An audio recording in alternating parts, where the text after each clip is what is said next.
It's Theme Park Thursday Live with Dillos Diz.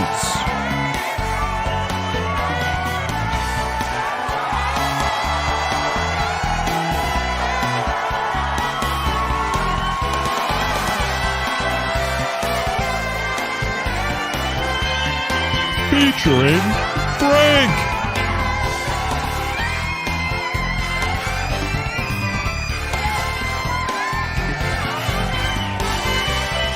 And Jen.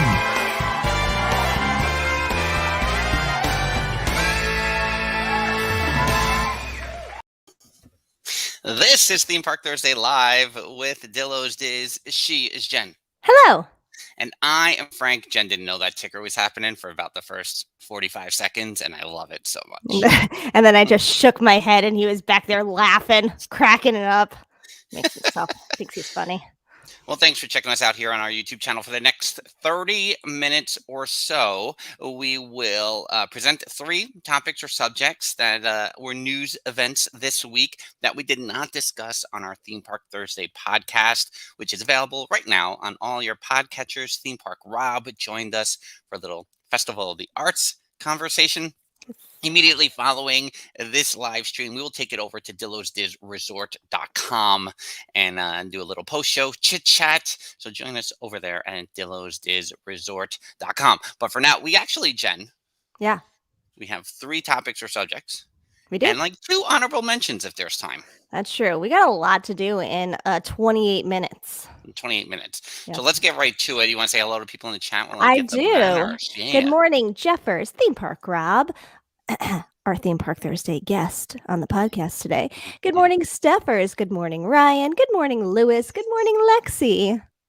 All right. So here's topic number 1.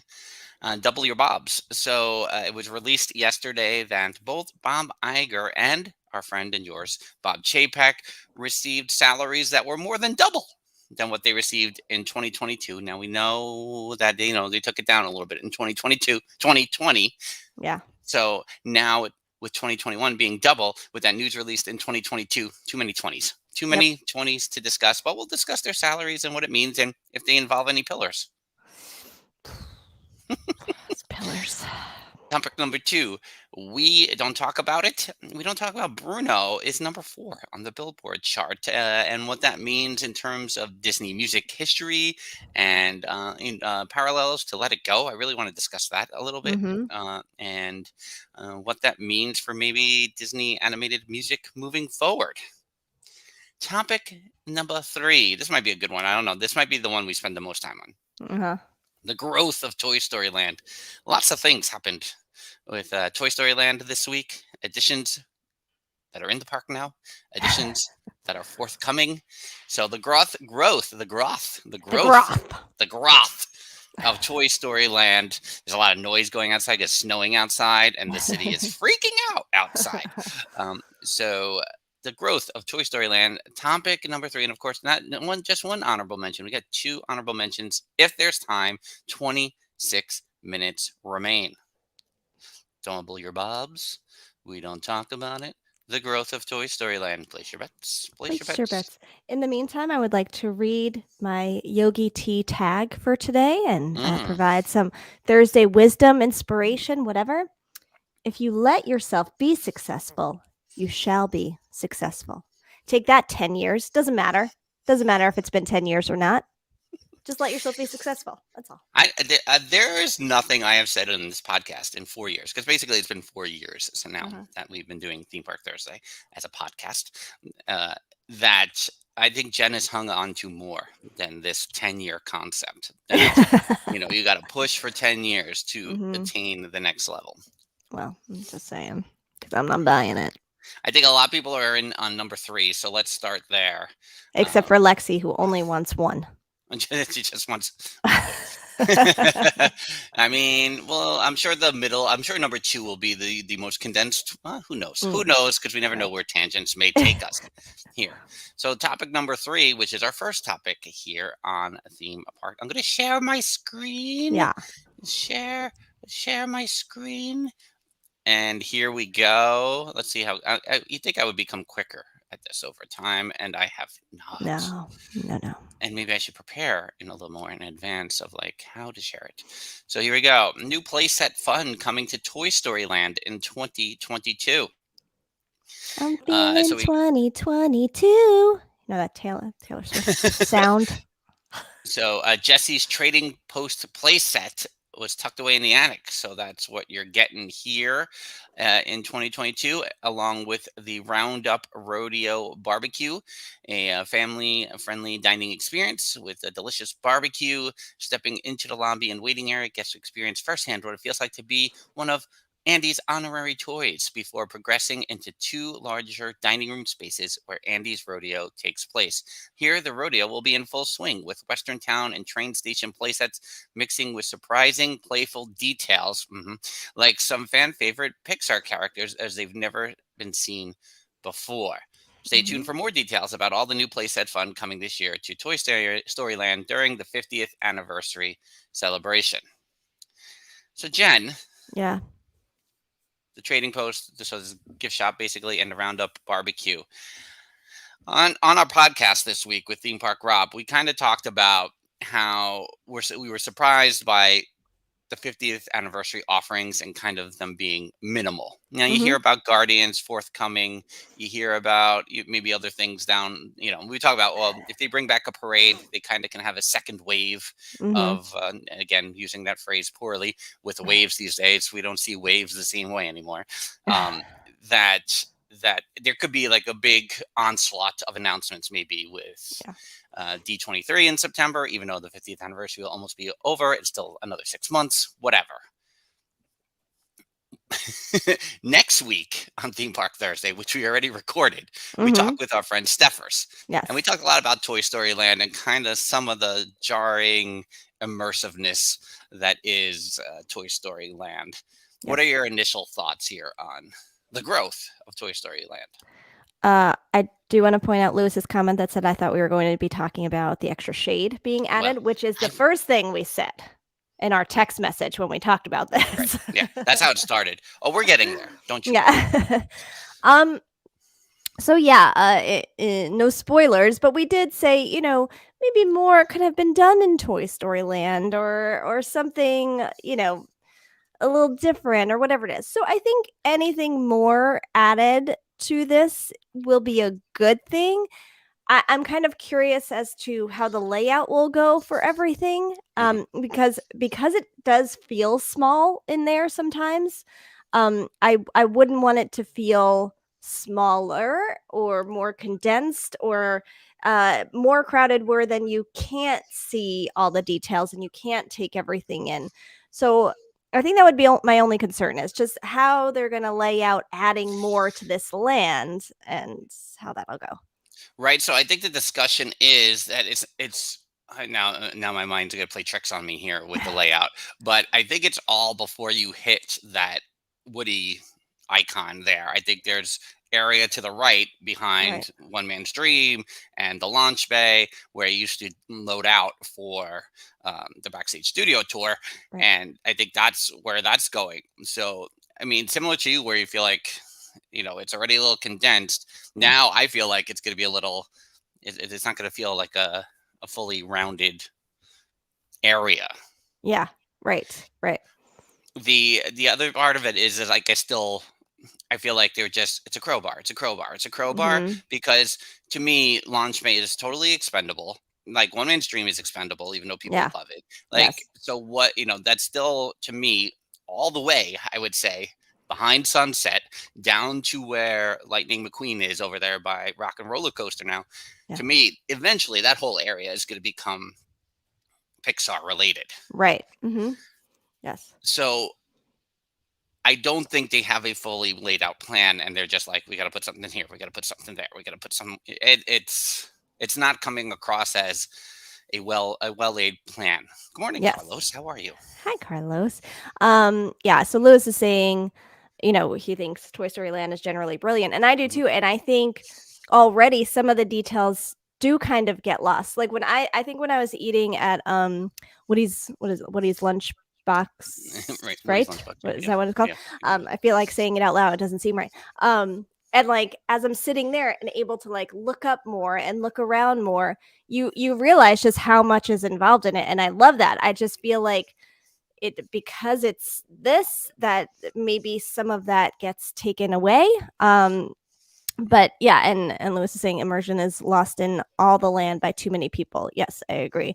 And I think, that's why I'm hoping that adding more doesn't mean more will be lost. I hope it kind of opens it up a little bit so people really start to take in everything that's in that land. Yeah, I mean, I guess that's a good way of looking at it too. That then maybe even the people will spread out a little bit more in that area. Yeah. And there's a barbecue, I think, that is technically Toy Story themed in Disneyland Paris. That, but so hopefully, I'm expecting better quality. Let's just say that. And of course, as Lewis mentioned earlier, a shaded canopy was added to the Woody's Lunchbox surroundings this week. After how many years has it been that Toy Story Land's been open? Been 3 years? 4? Maybe 4? It's going on 4. Yeah, it could be going. Oh, it's going on 4. Yeah, it's 3.5 years. So really, it took that long? Right. I mean, they changed the names of the menu items at 6. I almost call it Order 66. That's not the name of the restaurant in Galaxy's Edge. But they changed those menu items because they were too Star Wars in theme. So now it's just chicken. They did that in like a month. But it took you 3.5 years to put up a structure so people can have more shade at Toy Story Land. And just to say, if you never checked us out before, if you've never listened to our podcast before, that, when we started all this, our big thing about Animal Kingdom is there's no shade in the Animal Kingdom, even though it's a forest and a jungle and the whole thing. and often the counter to that was like, but MGM has no shade. And when Toy Story Land opened about 7 months after we started the podcast, the argument started to be a little more balanced. Right. Yes. Now Epcot, of course, is the one without the shade because of all the walls. Just walls everywhere. Yeah. I'm just catching up on comments there. There's a debate as to whether or not this will open before Tron. All the little changes, but I don't know. I don't know about that. So topic number 2. Yeah, we don't talk about it. Encanto track. That little ditty called We Don't Talk About Bruno, tops Let It Go as Disney's biggest song from the animated film in 26 years. I think it's number 4 on the Billboard chart. So it's the highest charting song from a Disney movie since 1995, which I presume to be Colors with the Wind. I haven't read this whole article. We need to talk about Bruno, number 4 on the Billboard chart, and has even surpassed a little song you may have heard of called Let It Go. That song from Frozen peaked at number 5 at 2014. And then A Whole New World topped the chart in 1993. That was the number 1. Can You Feel the Love Tonight was number 4, as was Colors of the Wind in 1995. So I'm going to take this screen out. First of all, I think the fact that this, and I love the song. I'm singing it all the time. TikToks that nobody will ever see with the 5-year-old A, I guess. So there is the raging popularity with it, especially when you consider TikTok. Everyone's doing a TikTok on We Don't Talk About Bruno. But Let It Go was such like a phenomenon. Yes. It was crazy how many people were singing along to it in videos and lip syncing it in videos that it shocked me. But I mean, I don't even remember them saying Let It Go was number 5 on Billboard back then. Right. No, I don't recall that. So the question is, first, what does this mean for, like, you have the little area now in Animal Kingdom that it's an Encanto meet and greet. Are we going to see more? Does this kind of news, is it going to cause a push here? Or are we going to see more Encanto going forward in the parks, I guess, is the first question. Right. I don't know. So I have so many points in my head. Will I remember them all? I haven't been scribbling on any notes. All right. Think about your points first. I'm going to say Carlos has never watched Frozen, so he has an assignment before we join him on Tuesday, the 25th at 5:00 over on his YouTube channel. Giving him assignments for his own show. So I think before Frozen came out, I remember being in the parks and Frozen merch was everywhere. It was I was like, "Oh my god, they're really pushing this movie and I haven't got into it. We don't even know who these characters are and it's everywhere. There were stuffed animals, there were play sets. All of it was already out before the movie came out. And we have talked before about like the next Indiana Jones, and you're like, if Disney just does the push, and I keep saying they're not going to do it unless they know they're going to make money from it. I almost feel like this is an example of that. What Encanto's doing really well, what people love the songs, make a meet and greet. Hurry. Like I feel like there hasn't been a push, at least that I can recall. There hasn't been a push for any of the movies since Frozen like that. I have not seen, even when movies come out, 5-year-old A loved Raya. When I was there over the summer, I'm like, ooh, there's going to be some Raya. It is hard to find Raya merch. Like even when movies have come out since then, it hasn't been the push that Frozen got. So I almost feel like this backs up my point of Disney wants to make sure it's going to make some money before doing a big push like that again. Yeah, and I mean, but in some ways too, they got Frozen, caught Disney off guard. They had the merch, but they didn't have things ready in the parks. Yeah. And then Coco became much bigger than anticipated. And they talk, oh, they're going to do something. Then no, they didn't do anything. I mean, and this goes way back to, Little Mermaid. They were like, oh, we're going to do a Little Mermaid ride someday. It took 22 years or whatever it took. Right. For Little Mermaid ride. Yeah. So I saw Lewis say that he hated this headline. I think, it's, music is a different thing these days, right? And you're mostly talking about the streaming and the downloads and everything else to determine, because it's not like I listen to the radio a whole lot when I'm in the car, but I don't hear, we don't talk about Bruno. I'm getting radio play over here.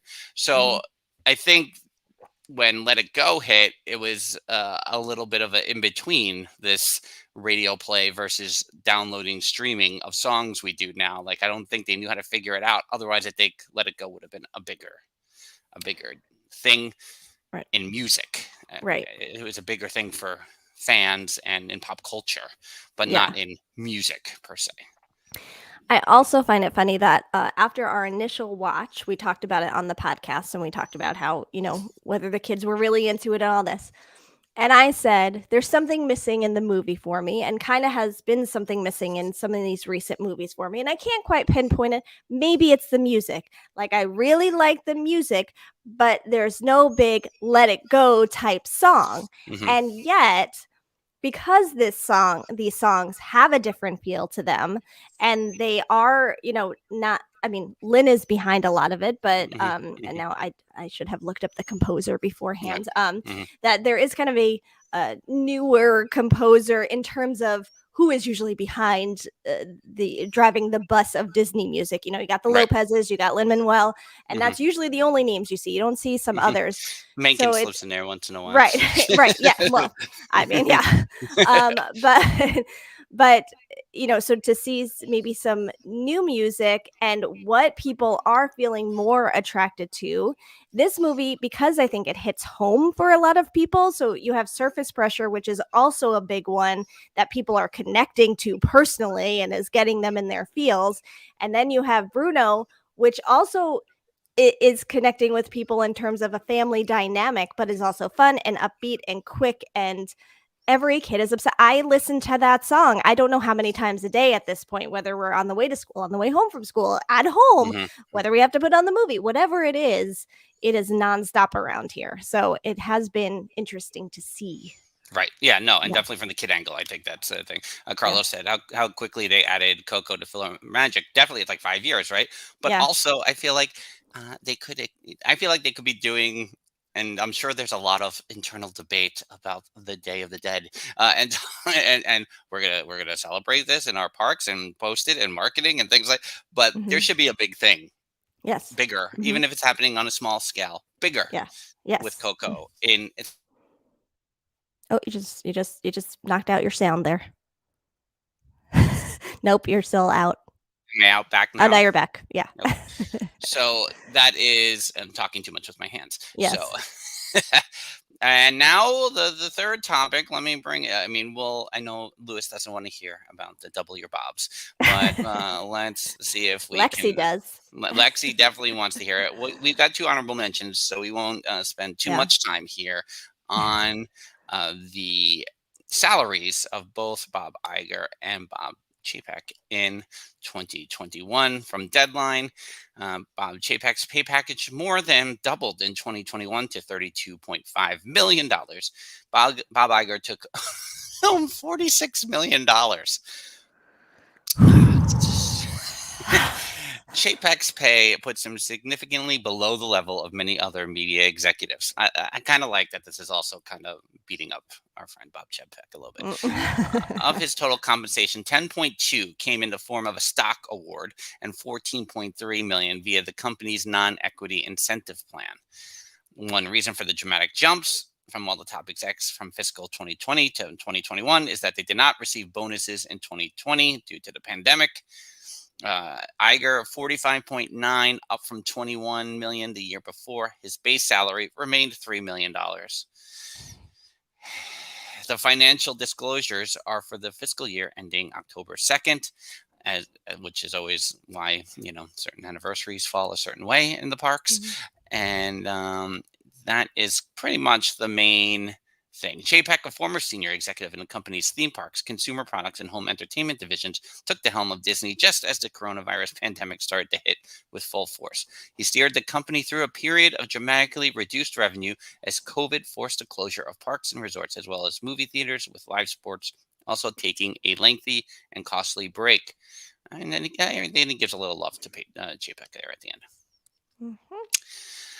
I mean, it's a lot of money. It's a little bit. Lewis says they make far too much and far too little at the same time. And it's like, they're the heads of Disney. Like, obviously, they're going to be, multimillionaires and making a ton of money. However, when you are the optics on this, let's just talk about the optics on this. Like, obviously, they're going to make a lot of money. Yes, I know. And nothing's going to change that. Fine. But the optics on it, when you are starting to nickel and dime your guests a little more, which has a lot of people in an uproar, when your cast members are not making as much money as they should.